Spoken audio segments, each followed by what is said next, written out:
हम देख सकते हैं कि पूरे तिरंगे एक छोटी सी दुकान में, एक गलियारे में भी लगे हुए हैं और इसका सबसे ज्यादा श्रेय जाता है भारतीय जनता पार्टी को, क्योंकि एक मुहिम शुरू की गई भारतीय जनता पार्टी द्वारा, हर घर तिरंगा। और हमारी जो आने वाली पीढ़ियां हैं वो कैसे याद रखेंगी भी स्वतंत्रता हमें कैसे मिली। आज एक देश प्रेम की जो भावना इसको लगाने से जगती है तो एक उसका अलग मजा आता है। और ये बहुत बड़ा उदाहरण है, आज हर भारतीय भारत माता की जय बोल रहा है। ये एक शान है जिसे हर भारतवासी अपने साथ लेके चलता है। ये मुझे लगता है अब हम जो हमारा आजादी का पर्व है, बिल्कुल, हम इसको फेस्टिवल की तरह मनाना शुरू कर दिया। आज की पीढ़ी भी इसमें बढ़ चढ़कर हिस्सा ले रही है। देखो, आजादी से पहले जो हुआ, 1.5 करोड़ लोगों का जो भविष्य था, उनको ये मालूम नहीं था हमारा भविष्य किसने तय कर दिया।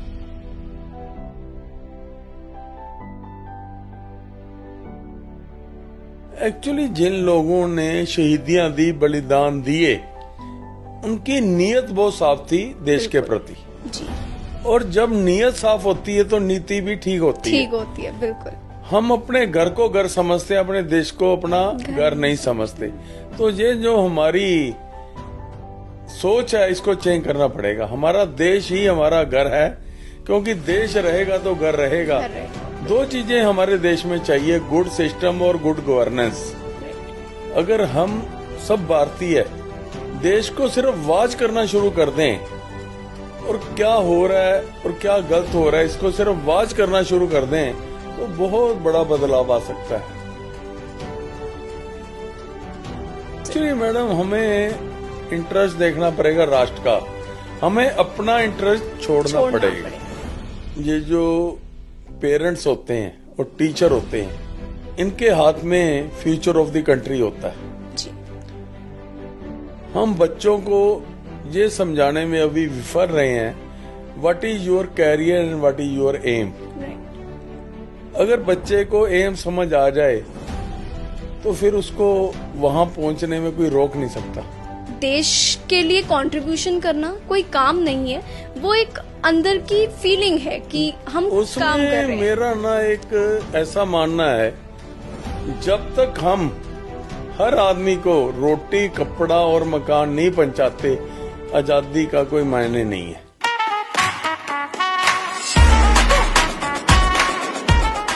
नमस्कार, मैं हूं संदली शर्मा और स्वागत करती हूं आपका प्रणय मीडिया के खास स्वतंत्रता दिवस के विशेष पॉडकास्ट में। आज पूरा भारत देश तिरंगे के रंग में रंग चुका है। हर भारतवासी के दिल में भारत माता और देशभक्ति की आवाज गूंज रही है।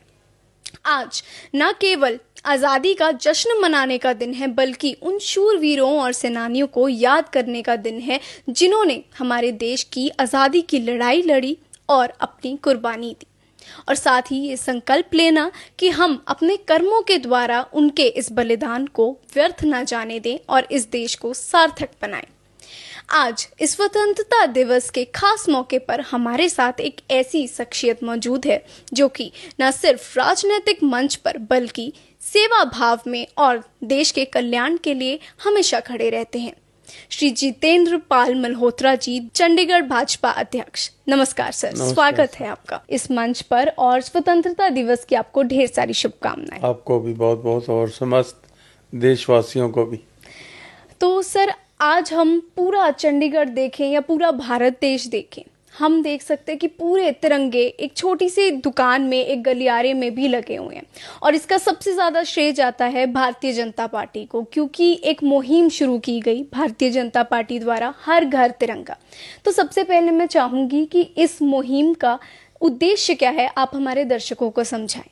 आजादी के बाद आजादी हमें कैसे मिली और हम आजाद मुल्क में रह रहे हैं, इस भावना को प्रकट करने के लिए ये शुरू किया गया कार्य है।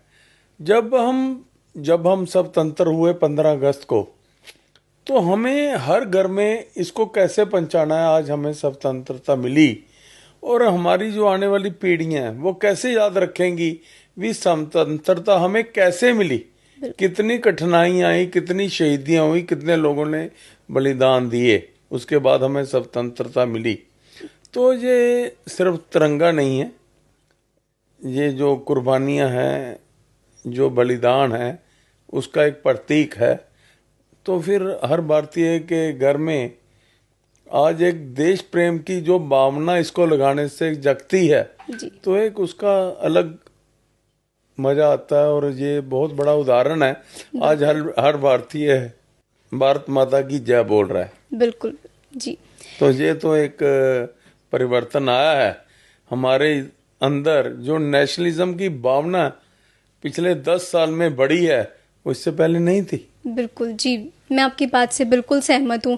जैसे ये मुहिम शुरू की गई कि हर घर में एक तिरंगा लगा होना चाहिए, अब हम देख सकते हैं कि चाहे एक छोटी सी दुकान भी हो, उसमें भी हमें तिरंगा हमारा लहराता हुआ नजर आता है। तो इस मुहिम द्वारा सबसे ज्यादा देशभक्ति जागी है और मेरे ख्याल से एकजुट होकर भारत इसमें पूरी अपनी कंट्रीब्यूशन दे रहा है। देखो, अब तिरंगा आपने भी लगाया हुआ है। बिल्कुल लगा हुआ है टेबल पे भी पड़ा। ये एक शान है, जैसे जिसे हर भारतवासी अपने साथ लेके चलता है। ये मुझे लगता है अब हम जो हमारा आजादी का पर्व है, बिल्कुल हम इसको फेस्टिवल की तरह मनाना शुरू कर दिया जी। बिल्कुल। तो देखिए ना, अब तिरंगा लगाने का लोगों को, आज मैं सुबह एक प्रोग्राम पे गया था, चंडीगढ़ एडमिनिस्ट्रेशन का प्रोग्राम था, वहाँ बच्चों ने इतना फैंटास्टिक प्रोग्राम किया। मुझे लगता है भी उससे बढ़िया प्रोग्राम शायद बड़े से बड़ा कलाकार नहीं कर सकता। ये तो एक बहुत बड़ा कॉम्प्लीमेंट है उनके लिए। बहुत ही बच्चों ने ऐसा एक प्रोग्राम किया भी, वो भूलने वाला नहीं है। बहुत एक अच्छे से अच्छा कलाकार जो हम बॉलीवुड हॉलीवुड में देखते हैं, उससे बेटर वो प्रोग्राम था। क्या बच्चों बात है, देखकर एक अलग सी देशभक्ति की भावना और सुकून मिलता है कि आज की पीढ़ी भी इसमें बढ़ चढ़कर हिस्सा ले रही है। देखो, आजादी से पहले जो हुआ, 1.5 करोड़ लोगों का जो भविष्य था, उनको ये मालूम नहीं था हमारा भविष्य किसने तय कर दिया। बिल्कुल। 1.5 करोड़ लोग शिफ्ट हुए, तो उनको मालूम नहीं था उनका भविष्य किसने तय किया, किसने लिखा है।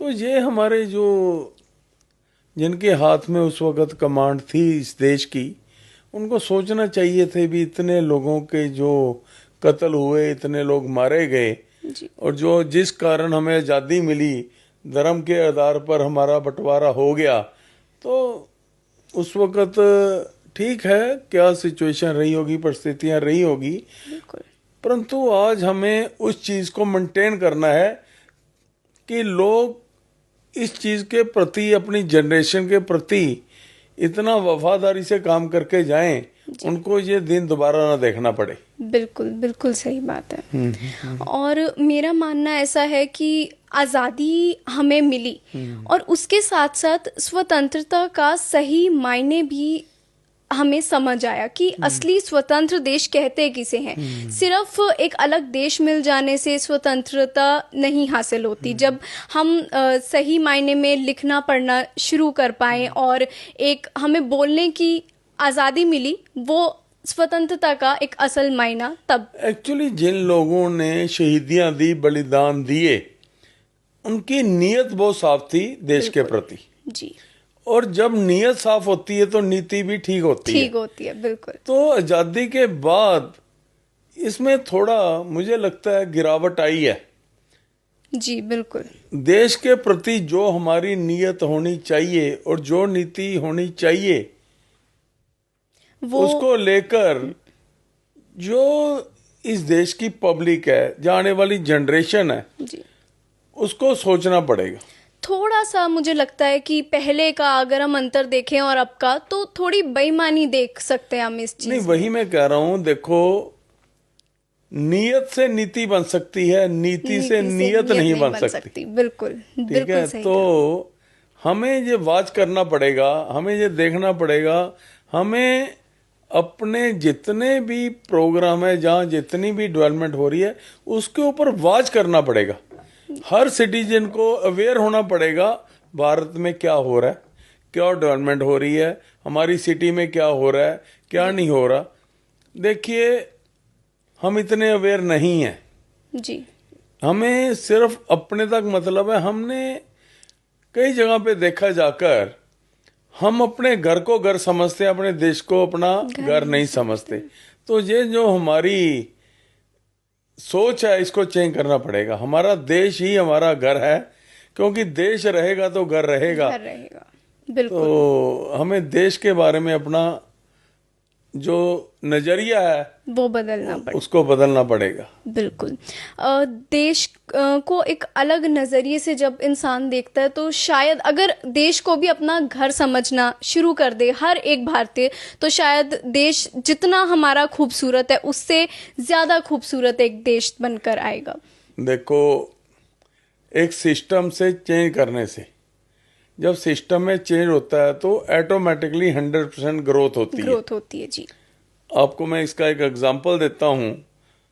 National highway authority of India ने जब फास्टैग इंट्रोड्यूस किया जी, उसके बाद उनकी जो कलेक्शन है नेक्स्ट मंथ से 80% बढ़ गई थी। ओह, इतना बड़ा ग्रोथ लेवल का। हाँ, देखिए अरोमा लाइट पॉइंट पे बिल्कुल 20 पुलिसमैन खड़े रहते थे, ट्रैफिक कंट्रोल में प्रॉब्लम आती थी, पर एक 12,000 के कैमरे ने ट्रैफिक को कंट्रोल कर दिया। कंट्रोल और आपके द्वारा इट्स कॉल्ड सिस्टम।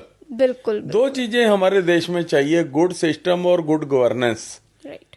अगर हम सब भारतीय देश को सिर्फ वॉच करना शुरू कर दें और क्या हो रहा है और क्या गलत हो रहा है इसको सिर्फ वॉच करना शुरू कर दें तो बहुत बड़ा बदलाव आ सकता है। हमें अवेयर होना चाहिए भी ये जो देश है ये पब्लिक चलाती है, बिल्कुल।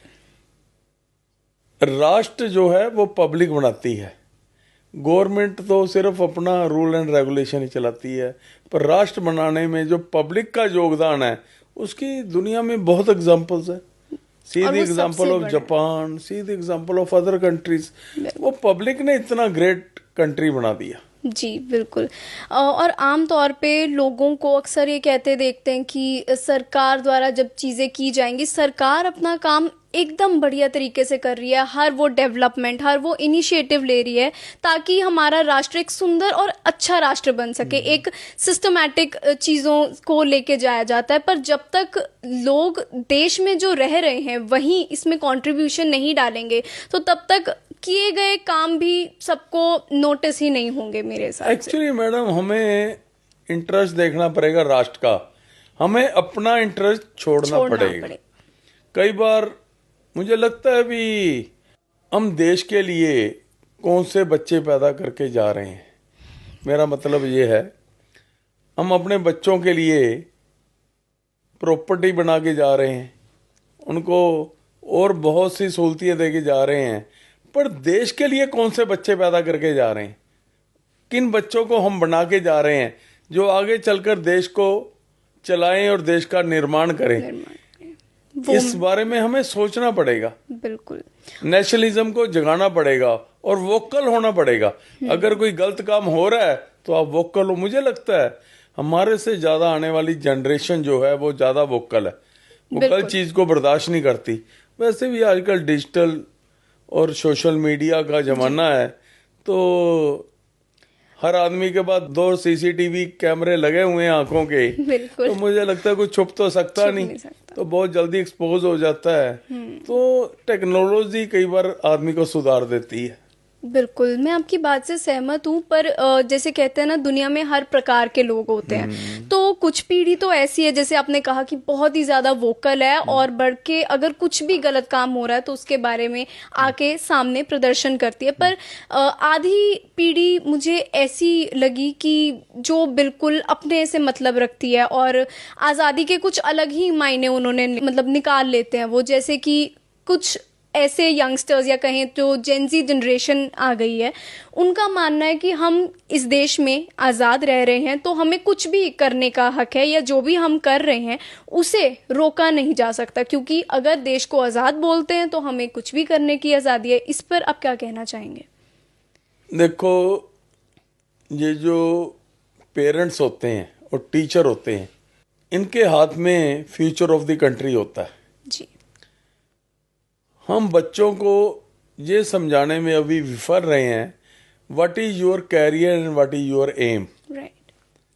अगर बच्चे को एम समझ आ जाए तो फिर उसको वहां पहुंचने में कोई रोक नहीं सकता। बिल्कुल कैरियर तो सब बना रहे हैं, पर कितने लोगों का एम है। बिल्कुल। आज देखिए, हिंदुस्तान में प्राइम मिनिस्टर मोदी जी आए, उसके बाद बदलाव देखिए। Same officer, same staff, same infrastructure बैंकों का। 60 इयर्स में 8 करोड़ खाते खोले, और सेम स्टाफ, सेम इंफ्रास्ट्रक्चर और सेम उनके पास फैसिलिटी जो थी, 3 साल में 60 करोड़ खाते खोले। It's a good governance. Exactly, बिल्कुल। इतना बड़ा चेंज लाना और इतने सिस्टमैटिक तरीके से एक बहुत बड़ी बात होती है किसी भी देश के लिए। आज तो देखो, टेक्नोलॉजी जिस हिसाब से बढ़ रही है, तो मुझे नहीं लगता अभी कुछ भी काम करने के लिए हमें ज्यादा सोच विचार की जरूरत नहीं है। बिल्कुल। टेक्नोलॉजी आपको कंट्रोल कर लेगी। जी। आजकल जो आर्टिफिशियल इंटेलिजेंस आ रही है, जो टेक्नोलॉजी के हिसाब से, तो मैंने एग्जांपल दिया आपको, लाइट पॉइंट की 12,000 के कैमरे ने कंट्रोल कर दिया। एक्चुअली क्या है, अब हम बच्चों के ऊपर ख्याल नहीं करें, बच्चों के ऊपर वॉच नहीं करें तो बच्चे बिगड़ जाते हैं। ऐसे ही हमें वॉच करना पड़ेगा, क्या डेवलपमेंट चल रही है, कौन क्या कर रहा है। जब उनको पता लगेगा हमें कोई देख रहा है, तो मुझे लगता है 90% प्रॉब्लम में तो सोल्व हो जाती है, क्योंकि उसको मालूम है मेरे को कोई देख रहा है। बिल्कुल। हमें अपने जो हिंदुस्तान का इंटरेस्ट है, हिंदुस्तान में क्या काम चल रहा है, उसके ऊपर वॉच करनी बहुत जरूरी है। सही शिक्षा के मायने समझने जरूरी हैं, क्योंकि गलत शिक्षा आजकल सब जगह, कहते हैं ना, हर कोई सीख लेता है, पर सही शिक्षा सीखना बहुत बड़ा एक टास्क होता है। मैं आपसे ये भी पूछना चाहूँगी, जैसे स्वतंत्रता दिवस, हम आज अपना 79वां स्वतंत्रता दिवस मना रहे हैं, तो बीते कुछ सालों में आपके कोई ऐसी मेमोरी या ऐसा अनुभव जो आप शेयर करना चाहेंगे अपने स्कूल के दौरान, जब आप मनाते थे स्वतंत्रता दिवस, और अब बदलता टाइम हो गया, तो अब आपने क्या चेंज नोटिस किया? अब लोग कंट्री के प्रति ज्यादा अवेयर है।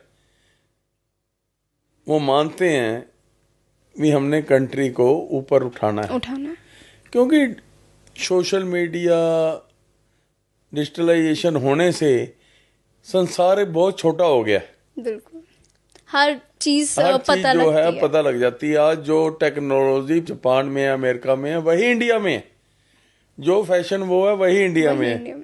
तो पहले तो लोग कहते थे बाहर से कुछ लेके आएंगे, अब कहते हैं लाने की कोई जरूरत नहीं है, सब कुछ तो जहाँ अवेलेबल है। बस लोगों को इतना अवेयर करना चाहिए, we this country is your home. बस अगर हम ये लोगों को समझा दें, ये जो आपका घर है, ये आपकी कंट्री है, तो मुझे लगता है ऑटोमेटिकली सारी प्रॉब्लमें अपने आप ही सॉल्व हो जाएंगी। बिल्कुल। हर एक व्यक्ति अपने देश के लिए हर चीज करेगा जो एक देश को अच्छा बना सकती है। नेशनलिज्म के बारे में हमें बहुत अवेयर करना पड़ेगा आने वाले बच्चों को। देखिए अब देखिए, बच्चा आपको टोक देता है, भी आपने ये फेंक दिया, गलत है।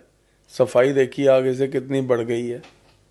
कमियां हैं बहुत, पर उसमें हमारी पब्लिक की पार्टिसिपेशन के बगैर कोई मुल्क डेवलप नहीं हो सकता। बिल्कुल, ये बिल्कुल सही। Public participation is must. जी, ये तो बिल्कुल सही बात है, क्योंकि हम कोई भी काम करें, अगर किसी चीज़ का हम रूल एंड रेगुलेशन बनाते हैं, जब तक लोग ही उसे फॉलो नहीं कर रहे हैं, तब तक डेवलपमेंट होना भी बहुत ही ज़्यादा मुश्किल काम हो जाता है। देखिए मैडम, जो पब्लिक है, जहाँ हमारा जो बिहेवियर है, थ्रू आउट वर्ल्ड कह रहा हूँ मैं आपको, उसके ऊपर टेक्नोलॉजी ने रिस्ट्रिक्शन लगाई हुई है। जी। अब जैसे 12,000 के कैमरे में रिस्ट्रिक्शन लगा दी। आज आप इनकम टैक्स में देख लीजिए, कहीं भी देख लीजिए, जहाँ टेक्नोलॉजी का हम काम कर रहे हैं, लोगों में बहुत जल्दी सुधार हो रहा है। बिल्कुल बिल्कुल। तो जब आप एक टेक्नोलॉजी, एक प्लेटफॉर्म के नीचे से निकलेंगे, वहाँ रूल एंड रेगुलेशन सबके लिए सेम होगा। बिल्कुल। तो ये हमें देखना पड़ेगा, हर चीज को अंडर वॉच कैसे लाना है। बिल्कुल। और आपके द्वारा जो हमारे डीजीपी साहब को ये बताया गया कि हम पुलिस जो कभी कभार बाहर की गाड़ियों को रोक देती है और लोगों को बहुत ज़्यादा तकलीफ होती है, वो एक बहुत ही ज़्यादा अच्छा इनिशिएटिव था और हमें बड़ा अच्छा लगा। और आजकल लोग इतने ज़्यादा कंफर्टेबल हो गए हैं, क्योंकि अब ऐसा है कि चालान बिल्कुल भी पुलिस के द्वारा नहीं किए जाते कि उनको रोका जाए या उनको प्रॉब्लम आए किसी भी चीज़ में। तो मुझे लगता है कि ये भी डेवलपमेंट का एक बहुत ही खूबसूरत रूप जो आपकी वजह से आया इस उसमें। देखो, ये तो डीजीपी साहब का थैंक्स करना चाहिए। बिल्कुल। सजेशन तो हम बहुत देते हैं पर उसको इम्प्लीमेंट करना और एग्जीक्यूट करना, वो भी। हिंदुस्तान में 140 करोड़ लोग हैं, 140 करोड़ लोगों के पास 140 करोड़ ही आइडियाज हैं, पर उसको इम्प्लीमेंट करने के लिए मुझे लगता है शायद 1400 लोग भी ना मिले। बिल्कुल, ये बिल्कुल एक आइडिया को इम्प्लीमेंट करना, परसेप्शन को हकीकत में बदलना, वो सबसे बड़ा जो है मेन तो वही है। मैं दोबारा डीजीपी साहब का धन्यवाद करता हूँ। देखिए, डीसी साहब ने बहुत अच्छा कार्य किया। उन्होंने रजिस्ट्री को ऑटोमेटिकली म्यूटेशन में कन्वर्ट कर दिया। मतलब कि आप सोच नहीं सकते, जिस काम के लिए एक जनरेशन निकल जाती थी वो एक हफ्ते में काम हो रहा है। तो मैं डीसी साहब का भी धन्यवाद करता हूँ इस काम के लिए। बिल्कुल बिल्कुल, उनका बहुत ही ज़्यादा शुक्रिया, क्योंकि जैसे आपने कहा कि लोग अक्सर अच्छे कामों के सुजेशंस बहुत देते हैं, पर उनको सही मायने में हकीकत में बदलना वाकई एक टास्क होता है, और किसी की बात को सही तरीके से समझना और सुनना, काम करना बहुत बड़ी बात है। तो उनका बहुत बहुत शुक्रिया। सर, आज़ादी की जब भी बात होती है तो सबसे बड़ा मुद्दा एक आता है एजुकेशन का, यानी पढ़ाई लिखाई का। तो आजकल आप एजुकेशन स्टैंडिंग कमेटी के चेयरमैन भी हैं, तो मैं उस पर बात करना चाहूँगी कि एजुकेशन को लेके आपके क्या विचार हैं? देखिए, एजुकेशन के बगैर मुझे नहीं लगता कि चाहे कोई देश हो, चाहे सोसाइटी हो या इंडिविजुअल हो, उसकी ग्रोथ हो सकती है।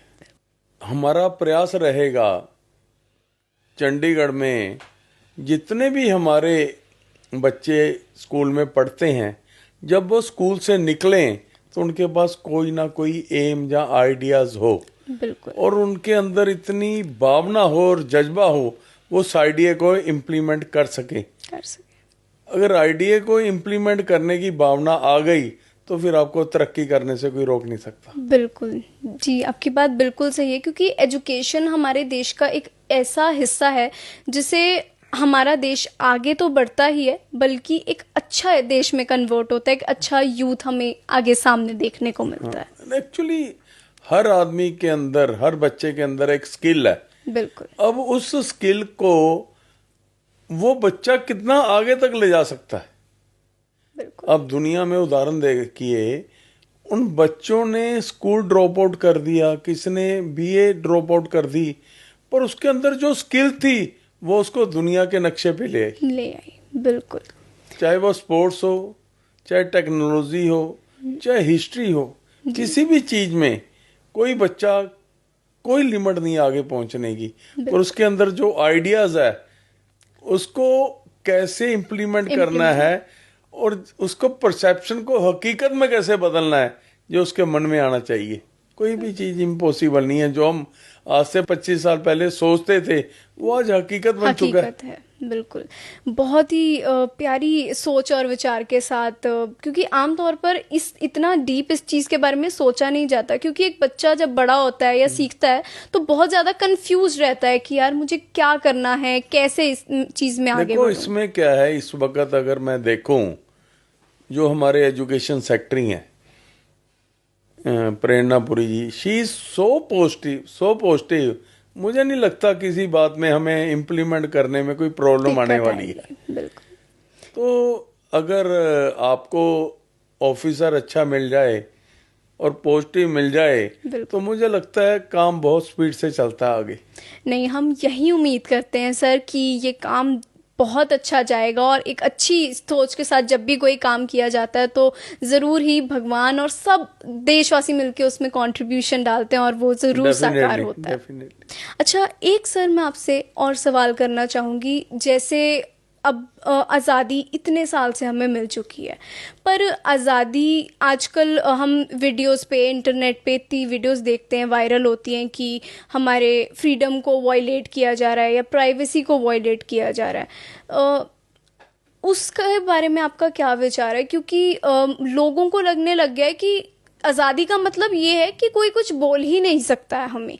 अगर हम कुछ भी कर रहे हैं तो हम एक आज़ाद देश में नहीं रह रहे हैं, अगर हमें किसी भी बात पे टोका जा रहा है। इस पे आप क्या कहना इसका एक ही वर्ड है मैडम, सेल्फ डिसिप्लिन। डिसिप्लिन। जो मेरे को अच्छा नहीं लगता वो दूसरे को भी अच्छा नहीं लगता। अगर हम सेल्फ डिसिप्लिन हो जाएं तो मुझे लगता है प्रॉब्लम अपने आप सोल्व हो जाएगी। हम किसी को एक बात बोल रहे हैं पर मुझे वो अच्छी नहीं लगती, तो हम फिर दूसरे के बारे में सोच सकते हैं उसको भी अच्छी नहीं लगी होगी। बिल्कुल। तो इसमें टीचर्स का और पेरेंट्स का सबसे बड़ा कंट्रीब्यूशन है जी। क्योंकि जो शिक्षा पेरेंट्स हमें दे सकते हैं वो मिल कहीं नहीं सकती। बिल्कुल। और जो हम घर पे देखते हैं वही हम करते हैं। हमें ये पॉडकास्ट करके ना इतना अच्छा लगा और ये समझ आया कि देशभक्ति कुछ ऐसा नहीं है जो हम एक दिन ही मना सकते हैं। आपके विचारों से ये प्रतीत हुआ कि देशभक्ति एक ऐसी फीलिंग है जिसे रोज जिया जाता है, और जब हम उसे समझ लेते हैं कि ये देश हमारा घर है तो उसे रोज ही अगर हम मनाया जा सकता है। 365 दिन में 200 दिन में ये सोच ले आज मैंने ये कार्य करना है। बिल्कुल। अगर चंडीगढ़ में 15 लाख लोग रहते हैं और आदमी एक सोच ले भी मैंने सड़क से एक टुकड़ा पड़ा हुआ उठाना है, तो मुझे नहीं लगता 15 लाख टुकड़े चंडीगढ़ में पड़े हैं। तो चंडीगढ़ तो एक दिन में ही साफ हो जाएगा फिर। बिल्कुल बिल्कुल। तो हमें कंट्रीब्यूशन करनी पड़ेगी अपनी। बिल्कुल। और कंट्रीब्यूशन के साथ साथ जब हम करते हैं ना कि यार अब जब हम कंट्रीब्यूशन कर रहे हैं किसी चीज में, तो उससे हम उन बलिदानों को भी साथ ही याद करते हैं कि यार हम ये कंट्रीब्यूशन इसलिए कर रहे हैं क्योंकि उन्होंने कभी अपनी जान दी थी। देखो भगत सिंह जी ने अपना बलिदान दिया, उनको मालूम था अगर मैं माफी मांग लूं तो मेरी जान बच सकती है।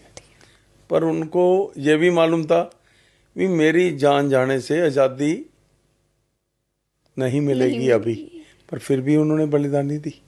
वो एक जज्बा जो उनमें था। जज्बे आजकल वही है कि किसी किसी में होते हैं, सबको अपने मतलब की पड़ी है। कोई देश के बारे में जब तक नहीं सोचेगा तब तक मुझे लगता है कि सुधार या चेंज होना उसका कोई अगर देश नहीं रहेगा तो यहाँ कोई धर्म नहीं रहेगा, देश नहीं रहेगा जहाँ पे कोई समाज नहीं रहेगा, देश नहीं रहेगा तो यहाँ पे फिर कुछ नहीं दुनिया ही खत्म हो जाएगी। तो देश एक तरह से जो है अगर ग्रेट होगा तो आज देखिए 60 कंट्रीज में वीजा फ्री है इंडियंस को। आज किसी भी कंट्री में जाइए अगर बोलेंगे अब मैं भारतीय हूँ तो आपकी एक अलग रिस्पेक्ट है। बिल्कुल। तो अलग नजरों से देखा जाता है। पर हमें इसको स्पीड अप करना पड़ेगा जी। अगर हम इसको देखो, आज मोदी ने एक फार्मूला दिया, time speed and scale with perfection. उससे क्या हुआ, दुनिया की सबसे बड़ी चीजें यहाँ बननी शुरू होगी। चेनाब ब्रिज जी, दुनिया का सबसे बड़ा ब्रिज, अटल टनल दुनिया की सबसे बड़ी tunnel, statue of Sardar Patel दुनिया की सबसे बड़ी, मंडपम ऑडिटोरियम दिल्ली दुनिया का सबसे बड़ा, तो क्रिकेट स्टेडियम अहमदाबाद दुनिया का सबसे बड़ा। आज हम हाईवे बना रहे हैं दिल्ली टू बॉम्बे, वो भी एक एक्स्ट्रा एग्जांपल है दुनिया के अंदर। जी बिल्कुल। हम सेकंड आ गए in infrastructure of roads after America. तो ये स्पीड का कमाल है ना, सिर्फ स्पीड चाहिए जी, और स्केल चाहिए विद परफेक्शन। बिल्कुल। तो हम दुनिया में कहीं भी जा सकते हैं। यस। और डेवलपमेंट और आज़ादी शायद इसी का नाम है। और हमें ये समझना चाहिए कि यार देश के लिए कंट्रीब्यूशन करना कोई काम नहीं है, वो एक अंदर की फीलिंग है कि हम काम कर रहे हैं। मेरा ना एक ऐसा मानना है, जब तक हम हर आदमी को रोटी कपड़ा और मकान नहीं पहुंचाते आजादी का कोई मायने नहीं है। बिल्कुल। जितने लोग पढ़ गए आज, सपोज 5 करोड़ लोगों ने पढ़ाई कर ली या 10 करोड़ लोगों ने कर ली, अगर 10 करोड़ लोग ये सोच लें हमने एक एक बच्चा पढ़ाना है तो 10 के 20 हो जाएंगे, तो 20 के 40 हो जाएंगे, 40 के 80। तो मुझे लगता है 10 साल में हम एक अच्छा लिटरेट पूरा भारत इंडिया बना बना देंगे। सकते हैं। पर कंट्रीब्यूशन तो सबकी है, सबकी है, बिल्कुल। तो ये मतलब होता है कंट्रीब्यूशन का। तभी मैं कह रहा हूँ अगर आप एक काम एक दिन में कहीं कर लें तो इसकी स्पीड इतनी ज्यादा हो जाएगी, मतलब कि फिर 140 करोड़ काम हो गए एक दिन में। बिल्कुल। और जितना शायद डेवलपमेंट एक महीने में आना था, वो शायद हमें आधा ही टाइम लगे उससे, जब सभी कंट्रीब्यूशन करने लग जाए। फिर तो मुझे लगता है एक दिन नहीं लगेगा। बिल्कुल, इतनी पॉपुलेशन है यहाँ की, तो एक दिन भी शायद, मतलब जब सब करने लग जाए तो बहुत ही जल्दी काम हो सकते हैं ना। 15 लाख चंडीगढ़ में निवासी रहते हैं। सुबह उठ के वो सोचे भी मैंने एक कंकर उठाना है, एक कागज उठाना है, एक एक उठा लें। 15 लाख यहाँ पे कंकर और कागज तो नहीं पड़े, बिल्कुल भी नहीं। तो एक घंटे में साफ हो जाएगा, साफ हो जाएगी चीजें। यस। नहीं, बिल्कुल। इस पॉडकास्ट को करके आपके साथ बहुत ही ज़्यादा मज़ा आया और हमने बहुत सारे ऐसे विचार और भावना सीखे जो शायद हर भारतवासी के दिल में बसते हैं। और जाने से पहले मैं ये ज़रूर चाहूँगी कि आप भारतवासियों को एक अपना मैसेज ज़रूर दें देश के लिए। ये जो हमें स्वतंत्रता मिली थी, वो आज हम स्वतंत्र हैं, इसके मायने को समझना, और स्वतंत्रता मिलने के लिए जिन शहीदों ने अपने बलिदान दिए, उन्होंने क्या सोच के बलिदान दिया, वैसा एक भारत बनाना, ये हमारा उद्देश्य होना चाहिए। अगर हम देश को अपना घर समझने लगेंगे तो मुझे लगता है ये जितनी भी कठिनाइयां इसको बहुत जल्दी पार कर लेंगे और भारत को एक विकसित और ग्रेट नेशन बनाने में ज़्यादा टाइम नहीं लगेगा। तो आपको स्वतंत्रता दिवस की बहुत बहुत शुभकामनाएं और आपके परिवार को भी धन्यवाद। इसी के साथ मैं भी आपसे विदा लेती हूँ। आज सर के विचारों ने हमें बहुत ही ज़्यादा प्रेरित किया और ये समझाया कि स्वतंत्रता दिवस एक दिन नहीं सेलिब्रेशन का, बल्कि रोज़ जिया जा सकता है। तो मैं भी आपसे यही कहना चाहूँगी कि देश में कंट्रीब्यूशन करें और देश को अपना घर समझें, तभी इस देश का कल्याण हो सकता है। प्रणय मीडिया की पूरी टीम की तरफ से आप सबको स्वतंत्रता दिवस की ढेर सारी शुभकामनाएं।